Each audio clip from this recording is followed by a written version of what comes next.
pour préparer une prochaine séquence. C'est une hypothèse. En politique, tout est possible. Alors, la question qu'on vous posait toujours sur lefigaro.fr, face à cette perquisition et aux réactions de Jean-Luc Mélenchon, êtes-vous choqué par sa réaction et ses propos? Vous êtes 74% à répondre oui. Eh bien, écoutez, on va passer donc à notre thème suivant. Le thème suivant, il est question des campus américains. Alors, Le Figaro a publié, c'est un sujet pour vous, Eugénie, Le Figaro a publié cette semaine une interview d'un avocat sur le politiquement correct dans les facs américaines. Son nom, c'est Greg Lukianoff. Alors, c'est vous qui avez réalisé cette interview, Eugénie. J'essaye de la résumer rapidement. Il est question de l'apparition d'une nouvelle culture sur les campus américains. Culture dont le but est de purger les cours, les débats de toute idée, mot ou sujet susceptible d'offenser les étudiants. Étudiants, étudiantes, devrais-je peut-être dire, ce qui revient à censurer tout ce qui peut heurter. Alors par exemple, on ne peut plus dire à quelqu'un, on ne devrait plus dire à quelqu'un qu'il parle par exemple très bien anglais parce que cela sous-entend qu'il n'est pas natif américain, qu'il n'est pas un vrai américain. C'est à peu près ça pour essayer de donner un exemple concret de ce que ça peut donner.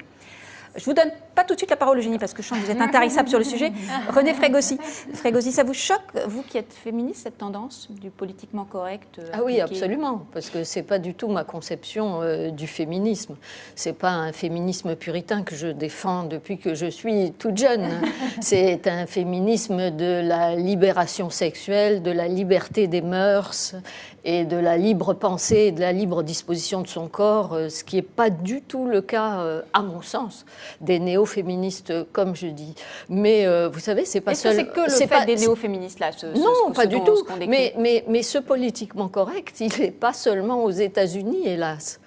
Il est aussi dans les universités françaises. Hein. Je pourrais vous raconter quelques. Ah ben par exemple, des exemples qui me touchent directement.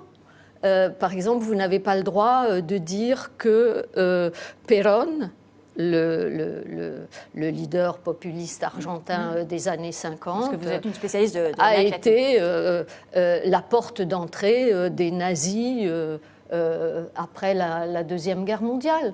Moi, mon article, eh bien, je n'ai pas pu le passer dans la revue de mon université. Il va paraître prochainement au Temps moderne, mais parce que Lanzmann, juste avant de mourir, l'a lu, il lui a plu.